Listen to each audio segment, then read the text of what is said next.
Hey everyone, welcome to a new episode of Games I Speak. I'm Gio, And I'm Josie. and today we have a lot to cover. There is one notable mention that I left out this week, and that is the issue with Mass Effect being censored. Um, Or more like Ass Effect. yeah. So in case you don't know, I'll just we'll just give a brief overview on that because that did make big news this week. Basically, um, the people in charge of the remake. What's the studio? Do you know? BioWare. Oh yeah, BioWare. Their higher ups decided, via their own personal opinion, that some of the scenes were a little provocative. So they changed the camera angles to like avoid showing parts of the female anatomy. Um, Anatomy. yeah, but that's basically how they put it. They're like, we didn't really change anything. We just changed the camera angle. So I was like, all right, whatever. Uh, I don't honestly, I don't feel like it's there's no point to do that. You know what I mean? I just feel there's no point to do that. Yeah, to piggyback off that, I actually, I don't like censorship in any Hmm. form. And at the end of the day, vote with your wallet. Yeah. I understand why people wouldn't want to buy into this because of that censorship, whether it is meaningful or not. Hmm. It is still censorship.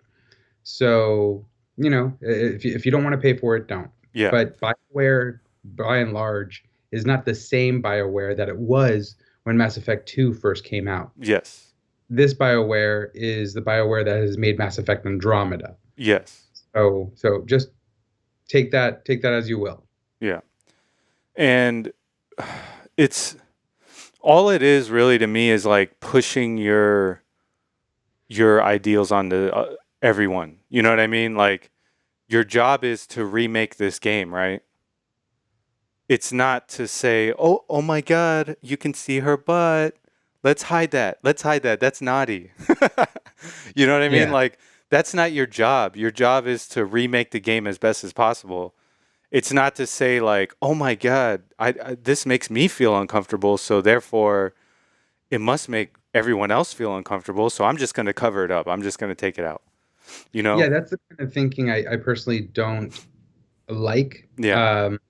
In this regard, Miranda is a sexualized character. She is an objectified Mhm. character, and that is actually a part of her background in the game. Yeah. So there's a reason why they had these kinds of scenes and the way that it seems to begin with. Yeah. I in fact, I kind of like analogy.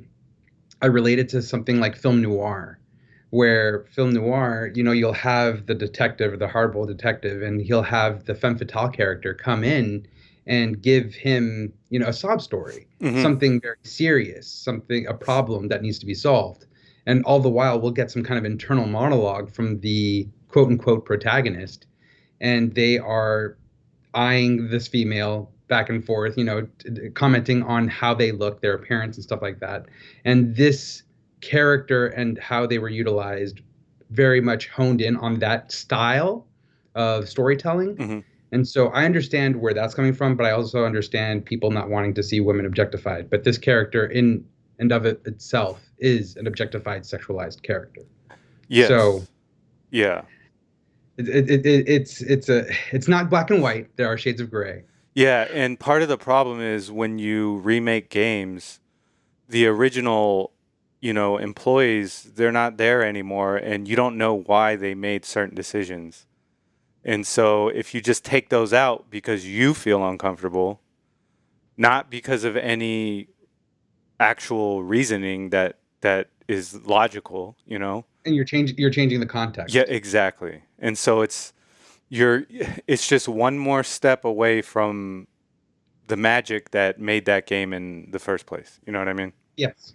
Yes. No. So, I agree. I agree. I personally will still probably still purchase the game, mhm. and at the end of the day, you could still purchase it on PC.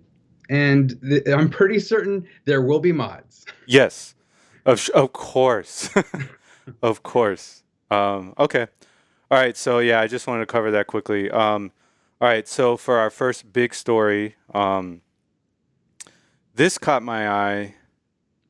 Sony takes 1.9% stake in FromSoftware's parent company. Now, this is an article by Games Chronicle, and I read through this. So let me just kind of give a brief overview here of what is going on, because it's kind of a strange title. Like, it's hard to understand exactly what this means, but essentially, the parent company is called Kadokawa Corporation, Yes. and they own From Software. All right, so they're the main parent company. Um, Now, apparently, they purchased From Software in 2014. So I didn't know this. I didn't know this actually happened. I assume they own From Software, but they kind of let the studio do what they do. You know what I mean? It's kind of like, it's probably like a hands-off type of approach. Yes. But essentially, From Software, the Kadokawa Corporation, they decided to sell a 1.93 stake to both Sony and the Cygames company Cyber Agent.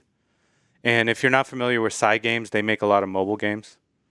Well, they're also the ones behind Grand Blue Fantasy. Yes, yes, that's right, that's right. And so they did this because they wanted an infusion of cash, and already these are two. I guess these are two companies that they feel comfortable with. You know, um, around 50% of the From Software games have been exclusives to Sony. Sony. So, um, and as far as what I read in the article, it's not just um, they're doing it for games, but they're doing it to kind of like tap into Sony's infrastructure. Like, now they have Crunchyroll, which means they have anime. Now they sell books. They have movies. So I guess they might They're be looking. diversifying their portfolio. Yes, yeah, they're looking to diversify their portfolio, and the article even said they might be looking at a new IP. Now, here's the question I have, and a lot of people have: does this mean they might make a Bloodborne 2? Because that's what everyone wants to know. I think that's not that important of a question as it is what about exclusivity Hmm. in terms of everything that From Software does? Because honestly, I think From Software has gotten to the point where their games are system sellers. I mean, Demon Souls wasn't even developed by From Software. The remake wasn't developed by From Software. That was, taken from the reins were taken from Bluepoint, Yeah, and that still was a system seller for me yeah, because at the end of the day, the I keep saying that the code, the meat and potatoes, the bones of that game are From Software's baby. yes. And So let's so let's uh, rewind a little bit back in time. okay. What was one of the big sellers? It wasn't a seller, but it kind of was Bloodborne for PS4 because you could Yes, only get it on the PS4. correct. So it's kind of one of those things where it's like, man, I would love Bloodborne to be on PC. I think a lot of people would, because the game's aging, and it would be awesome to see it with the graphics improved and Oh, not just that, but the frame the rate. frame Definitely. rate. Yeah. I actually revisited it, Bloodborne, recently, and oh man, that frame rate's awful. Now, did you play on PS4 or PS5?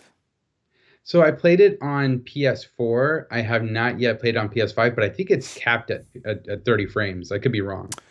So I actually tried it on PS5, and I believe it runs at 60 frames. Oh, okay, cool. So it's a much smoother experience on PS5. So try that out. Okay, Definitely try okay. that out. All right. Next up,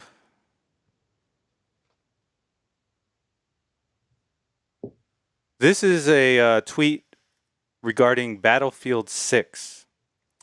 So Battlefield 6 will have highly destructible maps and combat on a massive scale. So from what I understanding, they're trying to take the Battlefield series back to like Battlefield 3, but then pump it up even more crazy.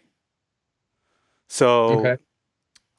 let's look at some of these. I'm going to read this statement here. All right. We're looking forward to sharing a lot more about our FY22 plans in the months ahead, including our next Battlefield experience, which will mark a return to all-out military warfare. The game takes full advantage of the power of next-generation platforms to bring massive immersive battles to life with more players than ever before. I don't know what their max was in Battlefield 3, but I'm guessing maybe 64 players. I don't know. Featuring maps with unprecedented scale, the next edition of Battlefield takes all the destruction, player agency, vehicle, and weapon combat that the franchise is known for and elevates it to another level. The team is focused on the game. The team is focused, and the game is ahead of our internal milestones. We reveal the game in the spring and deliver a defining Battlefield experience for our players in the 2021 holiday season. So I know me personally, like I grew up kind of on the Battlefield franchise. You So grew up on the battlefield, bro? yeah. Um, so Battlefield 2 for me was like a defining game, right? And Battlefield 3, I never played it. But I did play like the Bad Company games. And I do like that bigger open scale combat with vehicles and destructible maps. So I'm interested in this. I didn't like Battlefield's kind of change what they did in some of their newer games where they toned it down the scale. Um, so, but that's me. I mean, I know you don't play these type of games typically. Correct. I don't have much of an opinion on this one, unfortunately. Yeah. So, me personally, I can't wait to see it. And there's two big caveats I have for this game. One is performance. If they're scaling up this game like crazy, performance might be an issue. So I would say probably just release it for PS5 and Xbox Series X and PC, right? Those are the three that are probably going to be able to handle it. And then my next thing was the netcode. If they're going to be doing giant maps with a lot of players, definitely have some netcode. Now, there's one last thing that I just thought about crossplay, but it's very tricky because the PC master race has an advantage when it comes to first person shooters, but that doesn't mean that you should take that option off the table. You know what I mean? Um, Yes.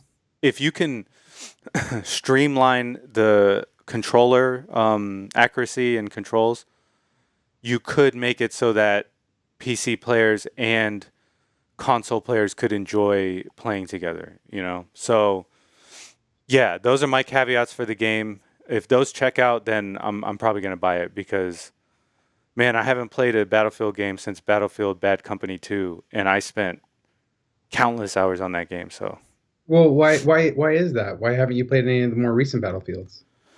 because they just they didn't appeal to me. Now, I missed Battlefield 3. Battlefield 3 probably would have appealed to me, but Yes. I'm guessing at the time I just wasn't paying attention. I didn't really know about it. So, and it's an old game now, but apparently people still play it, which shows that there's kind of like a market for that game if they're still playing this old ass game. You know what I mean? Fair enough. So yeah. All right. Next up, Prince of Persia has been delayed indefinitely. Um, Indefinitely. Now I know the term indefinitely makes it sound more dramatic than it actually is. Um, It tends to do that. yeah. Essentially, they delayed it without giving us a date. So I'm going to read this statement. All right. Since announcing Prince of Persia: The Sands of Time remake in September, we saw an outpouring of feedback from you on this beloved franchise. It is it is your passion and support that is driving our development team to make the game this the best game possible. With that said, we have made the decision to shift the release for Prince of Persia: The Sands of Time remake to a later date. This extra development time will enable our teams to deliver a remake that feels fresh while remaining faithful to the original.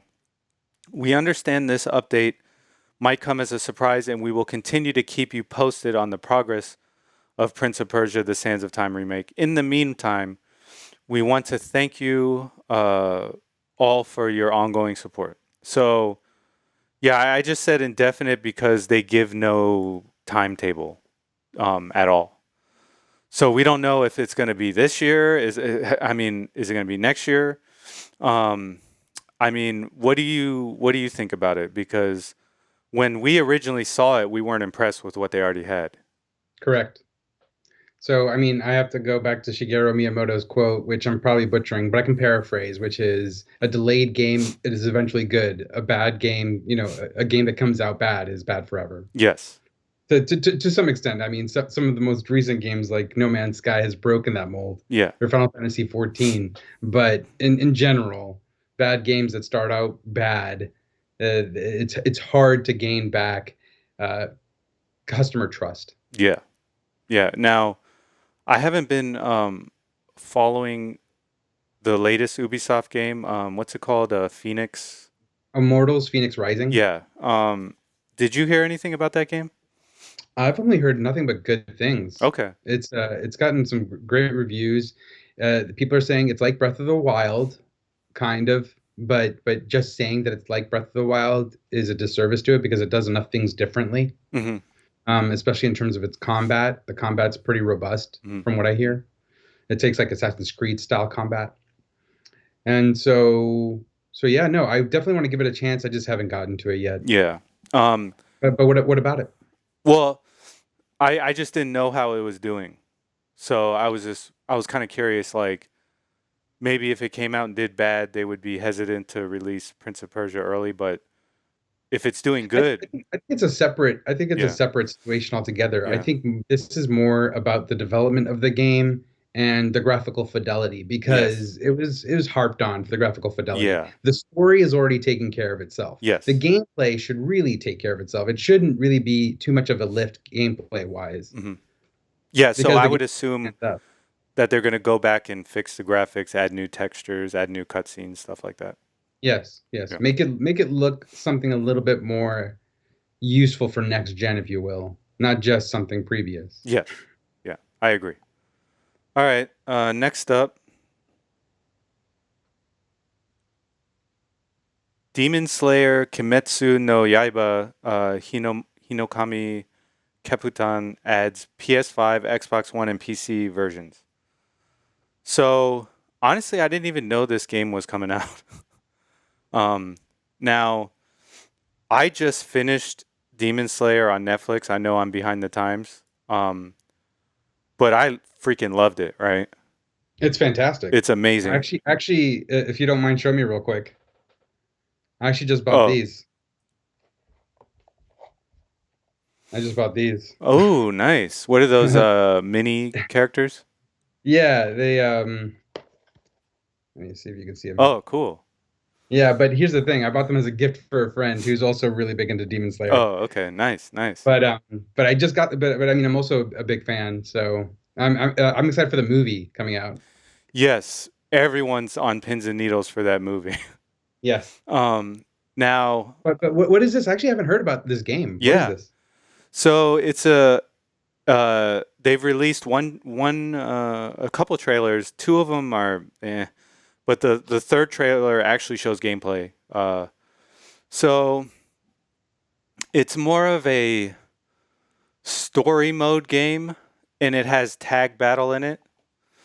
But there's something that kind of concerned me. The article said this. What did it say? Like anime games in general are hit and miss, hit or Yes. miss. for me, unfortunately. Like the last anime game that I actually really enjoyed was Kill la Kill If. Hmm.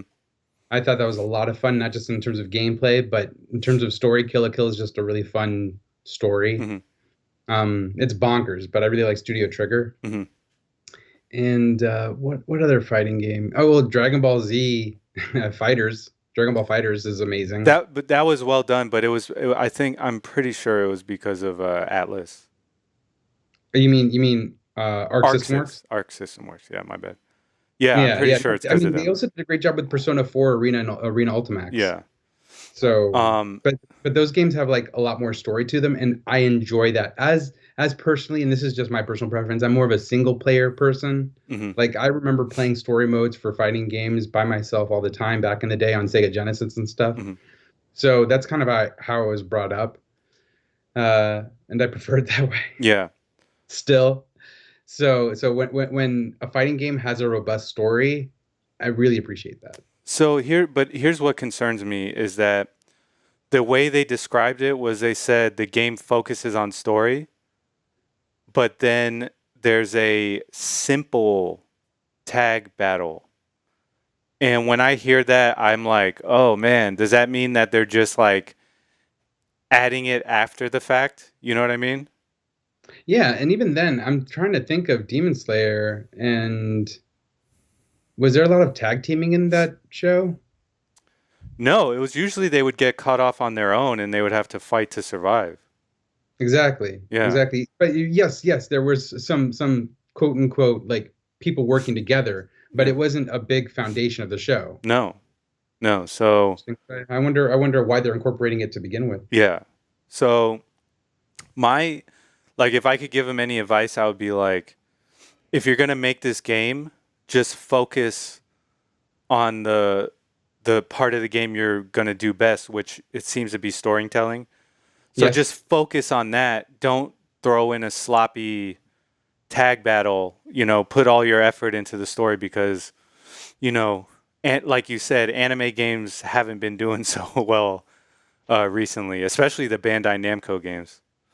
Yeah, like Jump Force wasn't reviewed too well, and Yeah. then My Hero Academia kind of like came and went. Now this game is developed by CyberConnect 2 and is published by Aniplex.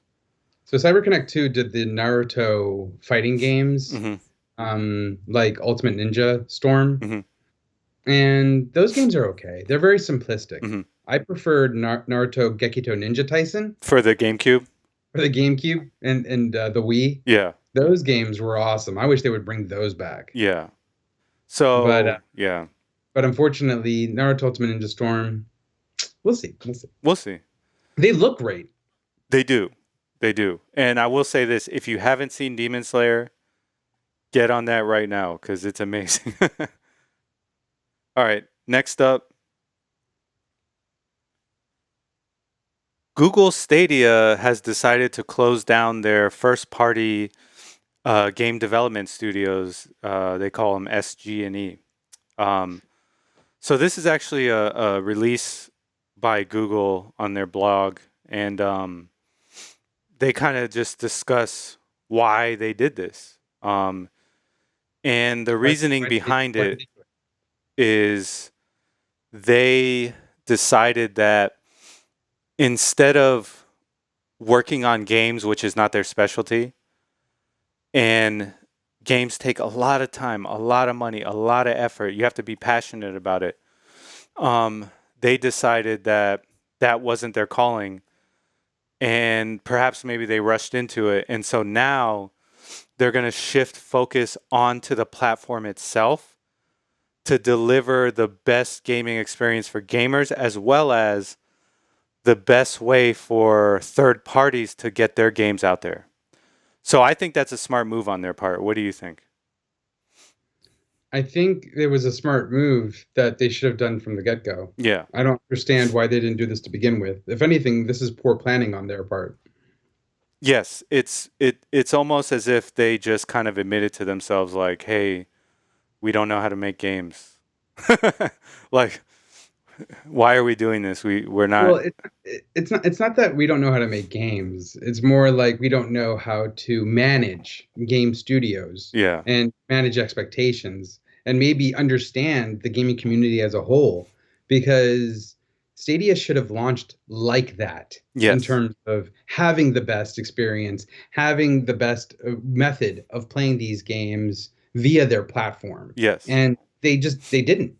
Yeah. They didn't. And I'm gonna go out on a limb here and say there's one way that Stadia can kind of make up for this and kind of secure their place in the gaming market. Be really, really pro indie developer. Kind of like how Xbox is. If they can do that, then and then ink out some good deals for some of these indie development studios, they can get games that other studios might not be able to get because you know the thing about being an indie developer is you're not paid. A lot of them aren't paid up front. You know what I mean? They just kind of have to release their game out in the wild and hope it does well. Well, if Stadia can provide them a good home and kind of give them some backing, then they can probably get some good indie games on their platform that other places won't have. So, um, but for me, it's all about just supporting those indie developers and giving the gamers the best experience possible. You know what I mean?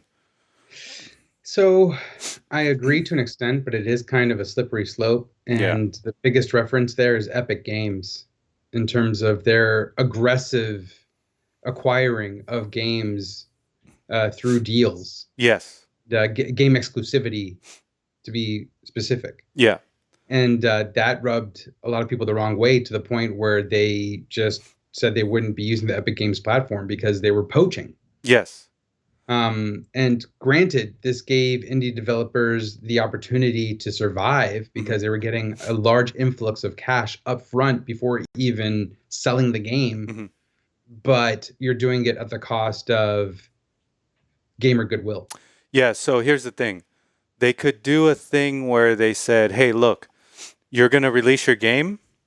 We're going to help you release your game, and you'll be exclusive for two A year, years or a kind of like year." Final Yeah. Fantasy VII Remake is exclusive to the PlayStation right now.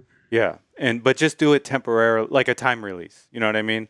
Like if I was an indie developer, I would only agree to a time release. I would not agree to locking my game on one platform forever. So Yes, you're adamant against exclusivity. yes, yeah.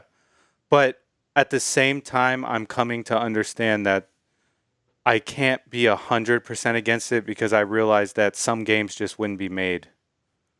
You know what I mean? There's just some games that just wouldn't exist without exclusivity.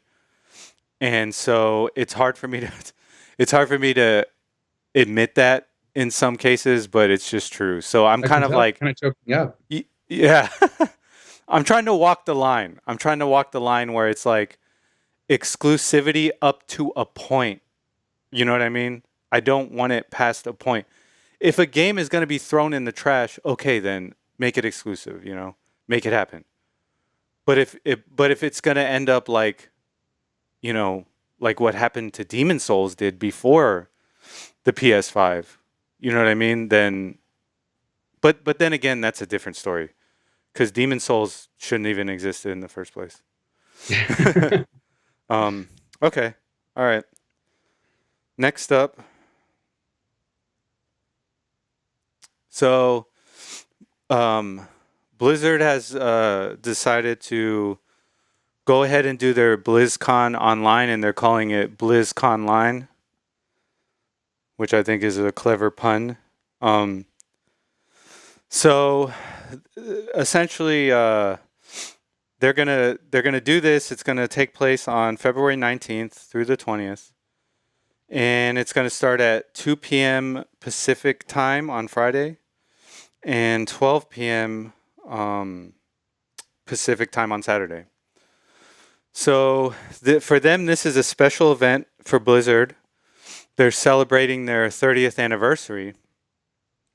And so they're selling like some special packages for gamers. Um, I'm gonna put this article in the description so you can like come here and look at the pack. But I'm not gonna go through it right now.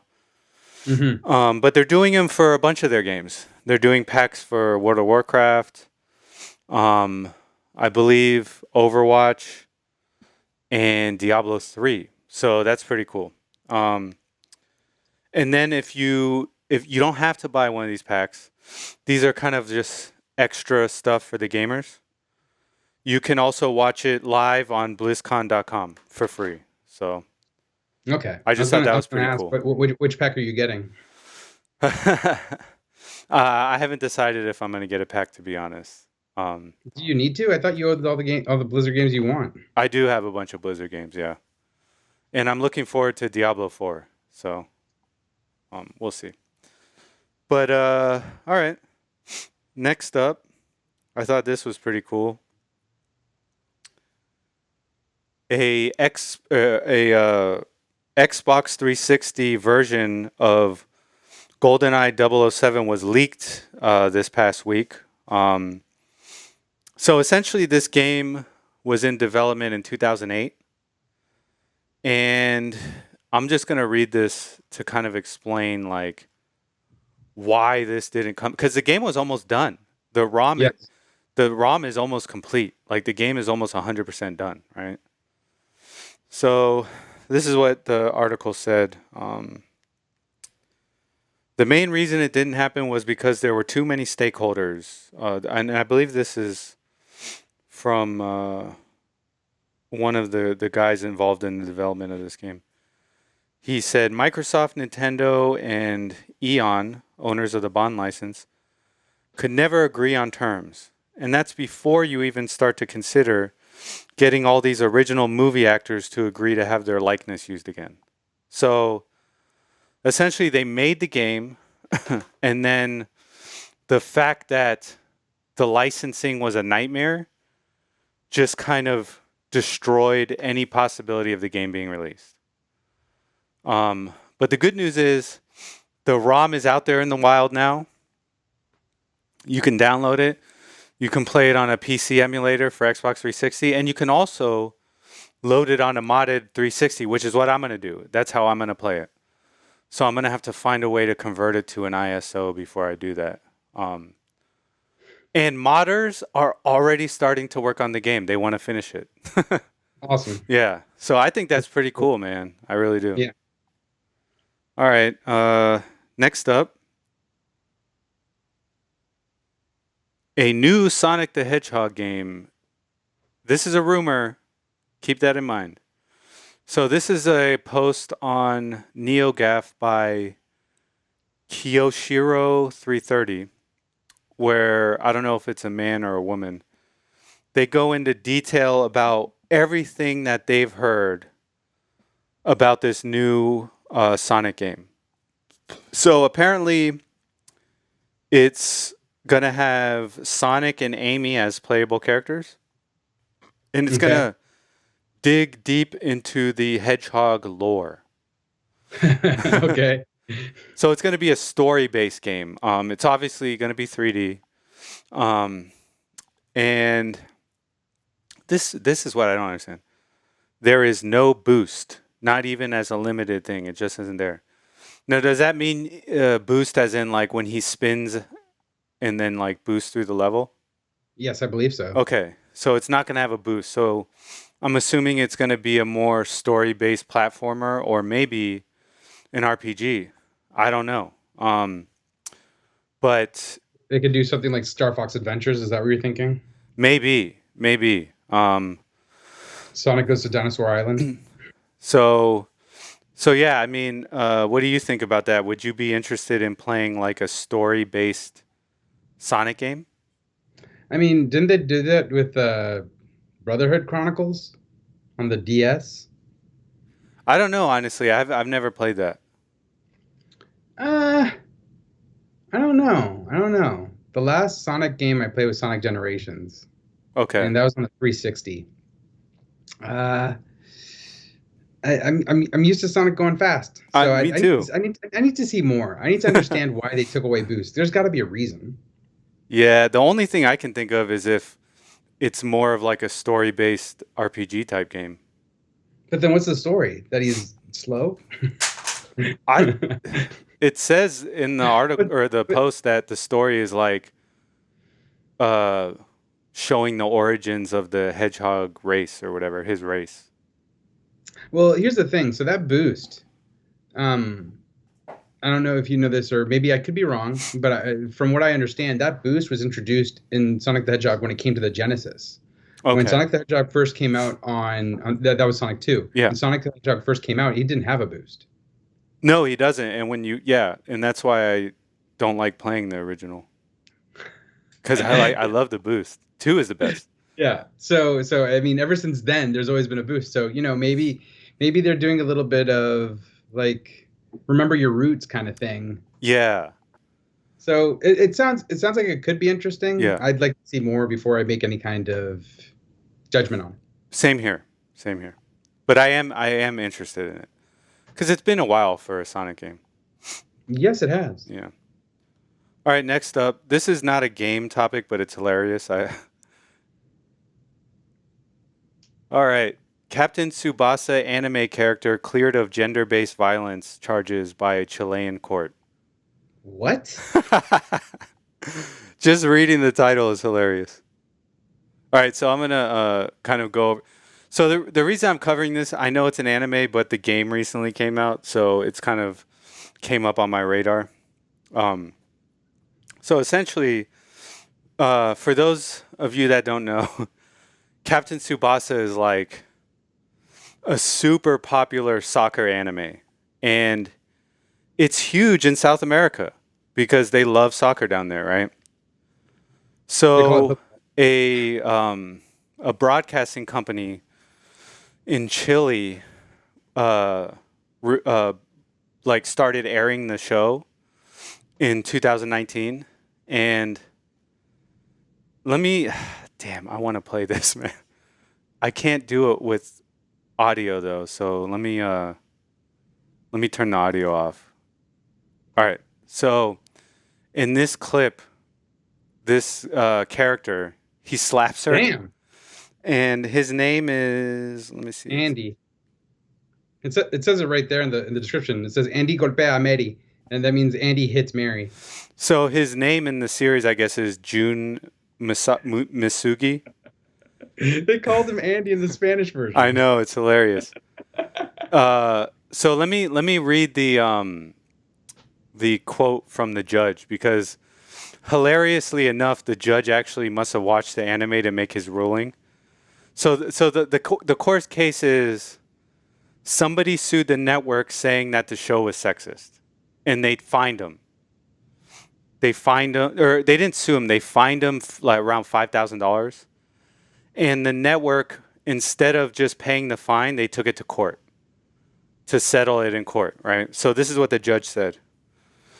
This is hilarious.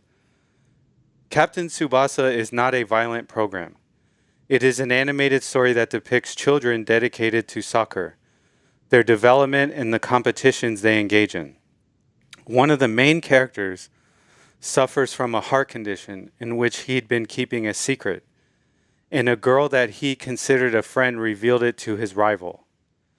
And he slaps the girl in a fraction of time that is less than a minute because he felt that she had no right to tell him because it removed his rival's desire to compete. And he indicated that he did not want her to further intervene. So, So what the Chilean court says is that violence against women is allowed within context. yes, that's basically what it's saying. It's saying that she screwed up, she screwed him over, and in a fit of rage, he slapped her. But the show's overall meaning has nothing to do with violence towards women. That's essentially what the judge is saying.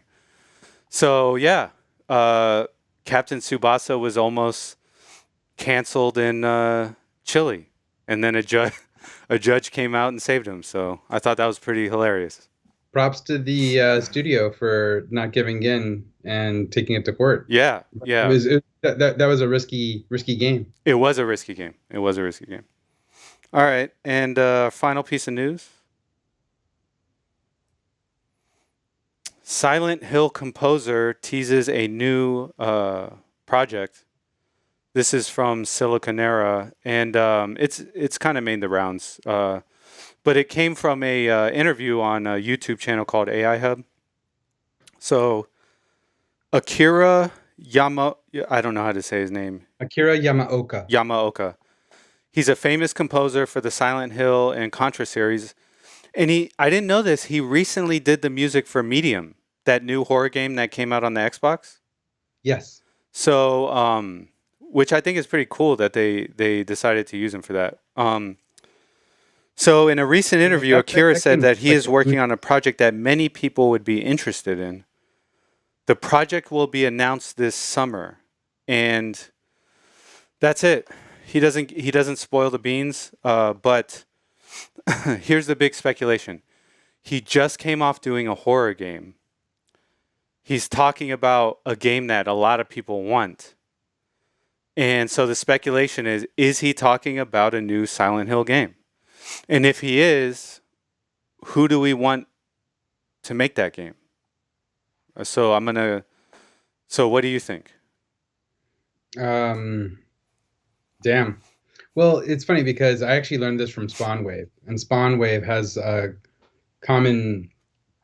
as a guest on Nate the Hate. Mm-hmm. Nate the Hate's been talking about this for a while now. We've covered it for a while too, a potential new Silent Hill game. So, the rumor initially, or a while ago, was that Kojima Productions was working with Sony, and Sony was kind of mending the bridge between Konami so that they can work on a new Silent Hill. Mm-hmm. And I don't know. I mean, I would like to see Kojima's Silent Hills. I would, but I doubt that's ever going to happen. Yeah. So who would take over Silent Hill? My idea or my feeling would be, and this is going to be kind of off the wall, but a remake of Silent Hill 1 or 2 by Bluepoint, and Akira Yamaoka coming back to update the music. Okay, so that's your theory. That's how I'm feeling, rather than a completely new Silent Hill, because I mean I think remakes are kind of big right now. Yes, and they already have that kind of rapport, like to come back and be like, hey, look. There's this thing that you like. We're just updating it. We're just updating it, and it's an instant seller. It's already got a fan base. Yes, and let's be clear. Bluepoint has been hitting it out of the park lately. Bluepoint has been on point. Yeah, and so right now they're working on a Metal Gear Solid remake. So that's rumored. Is it? I thought it was confirmed. I don't think it's been cemented. Oh, okay. Well, the word on the street is they're working on a Metal Gear Solid remake. So maybe that was wrong. Maybe they were working on a Silent Hill remake the whole time. Maybe. We'll see. So yeah, that's it for the show this week, everyone. I hope you enjoyed it. As always, like, share, and leave a comment on any of these topics. Yeah, let us know how you feel. What do you think about all the comments? About all the things we talked about. Yeah, but I usually put like a starter comment on every video to kind of like as a catalyst to get discussions rolling. So yes. But yeah, thanks everyone for watching, and we'll see you all next week. Take care, everyone, and keep gaming. Hey everyone, thanks for listening to this episode of Games I Speak. If you liked the episode, please like and subscribe, and we'll see you all next time.